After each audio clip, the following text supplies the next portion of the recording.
বইয়ের রাগ দেখছো? এই যে চাঁদপুরের ঘটনা, স্বামীর মুখে বলে একটু খালি গন্ধ, হালকা একটু গন্ধ, স্বামীর গন্ধ মানে মুখের মধ্যে একটু গন্ধ, এই জন্য থানায় গেছে পুলিশের কাছে অভিযোগ দিতে। কথা কয় না, কথা কয়। চাঁদপুরের এক মহিলা স্বামীর মুখের দুর্গন্ধের কারণে থানায় গেছে অভিযোগ দিবে। তাহলে চিন্তা করেন, এই স্বামী দুনিয়ার মেথর না মুসি আল্লাহ ছাড়া কেউ জানে না। কথা কন, এরা মুখে এত গন্ধ কেন? তার মানে কি মদ খা? অনেক পোলাপান আছে যুবক বিয়ে করছে কিন্তু বিড়ি সিগারেট এমন কায়দায় খায়, ঠোঁটটা তো পাতিলের মতো কালো। আর যারা বিড়ি খায় মাঝে মাঝে আমার হাত ধরে মুসাফা করে, নাক চুলকে দিয়ে যায়, দেখি বাপ রে বাপ যে গন্ধ। চিন্তা করি এই হাত যদি আর একজনের সাথে লাগায়, ও বলবে হুজুরও মনে হয় খায়। কি মুখের দুর্গন্ধ! কথা কইলে কি মনে হয় আতর বের হয় মুখ দিয়ে? হ্যাঁ, এগুলো পচা জিনিস খান কেন? এই জন্য এগুলো দুঃখের বিষয়। আমার এক শালি আছে, কয় দুলা ভাই এমন এক পাল্লায় স্বামী পড়ছে, দিনে 2 প্যাকেট খায়, কাছে যখন আসে কি যে দুর্গন্ধ, মুখের উপরে ওড়না দিয়ে রাখি, কপালে যা আছে হয়ে যায়। কথা বোঝেন নাই মনে হয়? আপনার এই দুর্গন্ধ আপনার স্ত্রীর কাছে কত কষ্টদায়ক। যারা অন্তত বিড়ি সিগারেট খান, আল্লাহর রাস্তায় একটু অভিযোগ দিচ্ছে, থানায় যায় যে আমার স্বামীর মুখে দুর্গন্ধ। এখন পুলিশ কি করবে? ব্রাশ করায় দেবে পুলিশ? হ্যাঁ, টুথপেস্ট আর ব্রাশ কিনে দেওয়া ছাড়া তো উপায় নেই। তো আমাদের সমাজ স্ত্রীর সাথে একটু নির্বিষয় গেলে তোরে টাইমই দেবে না, কয় করলাম না তোর সংসার, থাক। কথা কর। সেই স্ত্রীর মহাব্বতে পিতামাতার সাথে কখনো খারাপ আচরণ করা যাবে? স্ত্রী আসে নানান কুটনামি বুদ্ধি তার মাথার মধ্যে পেঁচ খায়, তুমি কি আমার মা বাবার জন্য তো খরচ করবা কেন? তার কি আর ছেলে মেয়ে নাই? সব দায়িত্ব কি তোমার? ভবিষ্যৎ চিন্তাবিদ বাড়ির মধ্যে ঢুকে গেছে। স্ত্রীর কথা শুনে কখনো মা বাবার জন্য, ভাই বোনের জন্য খরচ কমাবেন না, পারলে আরো বাড়াবেন। বউ আপনারা যতই বুঝাক, আপনি আপনার দায়িত্ব সঠিকভাবে পালন করবেন। আপনি আপনার মা বাবা ভাই বোনের জন্য খরচ করবেন। রক্তের আত্মীয় স্বজন মা বাবা ভাই বোনের জন্য খরচ করলে আল্লাহ সম্পদ বৃদ্ধি করে দেয়। সম্পদ বাড়াবে কে? কথা বুঝছেন? ব্যালেন্স করে চলা লাগবে। বউ যা কয় কোক এই কানেই থাকবে। বইয়ের কথা শুনে যে মায়ের সাথে তর্ক বিতর্ক ঝগড়া করা যাবে? মনে কথা কেন মনে থাকবে তো ইনশাআল্লাহ। ব্যালেন্স করে চলা লাগবে। বউ যতই বুঝাক, ও বুঝাইতে বুঝাইতে বিরক্ত হয়া আপনি এমন একটা বোকা বোকা ভাব নিয়ে থাকবেন, মনে যেন করে আপনার বউ যে আমার স্বামী কিছুই বোঝে না, ও রাগ করে যেন বলে একটা বলদের ঘর করতেছি। ও রাগ করে যেন বলে এটা বলদ মার্কা স্বামী। বইয়ের কাছে বোকা সাজাওলা, বাইরের মানুষ জানুক আপনি কত বড় শিয়ানা, এটা বাহিরের মানুষ জানুক। ঘরের বইয়ের সামনে বোকা সাজবেন। বোকার জন্য 7 খুন মাপ। কথা কানে ভাই, কি ডাক্তার সাহেব কথা ঠিক আছে? বইয়ের সামনে কি সাজবেন? বোকা। বউরে বুঝাবেন যে এই লোকটা কিচ্ছু বোঝে না, কিন্তু আপনি যে কত বড় শিয়ানা ওটা আপনি বুঝলেই হবে। পারবেন তো ইনশাআল্লাহ? হ্যাঁ, পিতা মাতার খেদমত কারা করবেন? শেষবারের মতো হাতটা তুলে দেখেন, আল্লাহ কবুল করেন। মা বাবার মনে কখনো কষ্ট দেব? পিতা মাতার মুখে হাসি ফোটাবো, তাদের দোয়া নিব। পিতা মাতা দোয়া করলে রাস্তার ভ্যান চালক থেকে আল্লাহ কোটিপতি বানাবে, আর পিতা মাতা বদদোয়া করলে 10 তলার বিল্ডিং এর মালিককেও আল্লাহ রাস্তার ভিক্ষুক বানায় ছাড়বে। এজন্য পিতা মাতাকে যারা ঘর থেকে বাড়ি থেকে তাড়ায়া দেয়, আলাদা করে দেয়, ও যেন মা বাবাকে আলাদা করেনি, নিজের ভাগ্য থেকে জান্নাতকে আলাদা করেছে। কথা বলে ঠিক না? যারা পিতা মাতাকে বৃদ্ধাশ্রমে পাঠায় দিয়েছে ওর জন্য জাহান্নাম রেডি হয়ে আছে। কথা ঠিক না?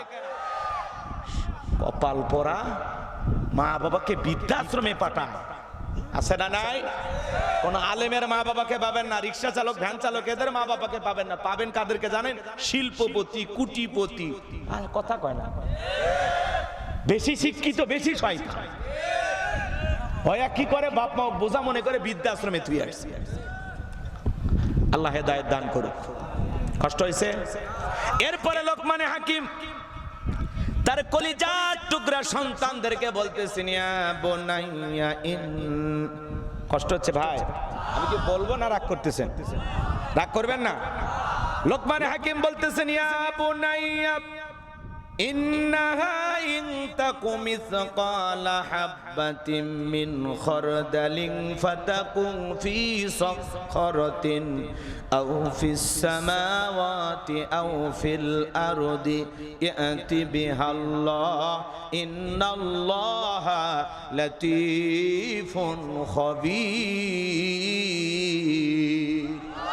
লোকমান হাকিম ডেকে বলতেছেন, আমার সন্তান, তুমি যদি কোনো কিছু সরিষার দানার পরিমাণ করো, সেটা যদি শিলা গর্ভে থাকে, আকাশে থাকে, কিংবা মাটির নিচে থাকে, আল্লাহ তাআলা এইটাও তোমার আমল নামায় হাজির করবে।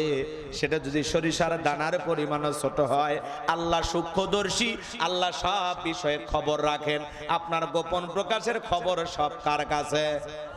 লোকমান হাকিম বুঝাইতেছো, আমার সন্তান, তুমি যদি সরিষার দানার পরিমাণও ভালো কিছু করো, নেক আমল করো, সেটা যদি সরিষার দানার পরিমাণও ছোট হয়, আল্লাহ এইটাও আমল নামায় হাজির করবে।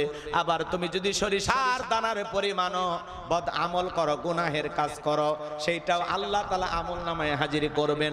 আমার আল্লাহ বলেন, ফামাই আমাল মিসকালা যাররাতিন শাররান ইয়ারা ওয়া মাই আমাল মিসকালা যাররাতিন খায়রান ইয়ারা। আল্লাহু আকবার বলেন। আল্লাহ রাব্বুল আলামিন বলেন, বান্দা, তুমি যদি যাররা পরিমাণ, অণু পরিমাণে নেক আমল করো, এটাও তোমার আমল নামায় লিপিবদ্ধ করা হবে। আবার তুমি যদি যাররা পরিমাণ, অণু পরিমাণে বদ আমল করো, সেইটাও তোমার আমল নামায় লিপিবদ্ধ করা হবে। এজন্য বাজান, গোপনে প্রকাশে ছোট বড় যা গুনাহ করতেছেন, সব খবর আছে কার কাছে? সন্তানকে বুঝাইতেছে, বাবা, গোপনে এদিক গোপনে সরিষার দানার পরিমাণও ভালো করলেও আল্লাহ লিখবে, মন্দ করলেও লিখবে। সেটা যদি শিলা গর্ভে হয়, আকাশে হয়, কিংবা মাটির নিচে হয়। কি বুঝতেছেন? যুবক, হেলিকপ্টার ভাড়া করে যদি গুনাহ করো, ডুব দিয়ে পানি নিচে যায় যদি গুনাহ করো, তুমি কি মনে করো জঙ্গল প্রেম করার জন্য মঙ্গল? জঙ্গলে কেউ দেখে না। জঙ্গলে কেউ না দেখলে একজন দেখেন, তিনি কে? এই তরুণ যুবকেরা, কার হাত ধরে নাটোরে লালপুরের পার্কে বসে আছো, পৃথিবীর কেউ না দেখলে একজন দেখেন, তিনি কে? হ্যাঁ, এই পাটুলকে মিনি কক্সবাজার বানাইছো। যখন ওই যে পানি আসে, ওই সময় নৌকা ভাড়া করে টিক টিক আওয়াজ দিয়ে গান বাজাইতেছো। কারে নৌকাতে নিয়া এখানে সেখানে ঘুরে বেড়াইছো, পৃথিবীর কেউ না দেখলে একজন দেখেছেন, তিনি কে? কথা কয় না কে? এ যুবক, রাতের আধারে জানালা দরজা লাগায় একা একা মোবাইলে উল্টা পাল্টা ভিডিও দেখো, পৃথিবীর কেউ না দেখলে একজন দেখেন, তিনি কে? এই মোবাইলের ওজন কম, কিন্তু মোবাইলের মাধ্যমে পাপের ওজন কম না বেশি? আজকে তরুণ তরুণী, যুবক যুবতী সব নষ্ট হয়ে গেছে এই মোবাইলের কারণে। অনলাইনে জুয়া খেলা, ফ্রি ফায়ার, পাবজি মানুষের মাথা নষ্ট করছে, ব্রেন ওয়াশ করছে। কথা কম। এই মোবাইলের কারণে গুনাহ কমছে না বাড়ছে? আর ওজন কম, কিন্তু গুনার ওজন অনেক বেশি। জিনিসটা দেখতে ছোট, কিন্তু এটা দিয়ে গুনার পাল্লা ভারী হচ্ছে। আমি কি এক লাইন বলবো? রাগ করবেন না, বলবো?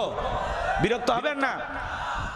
দেশে মোবাইল আইছে, চিঠি বন্ধ হইয়াছে, দিওয়ানা বানাইছে, পোলা মাইয়ার মনের কথা ভাসে বাতাসে।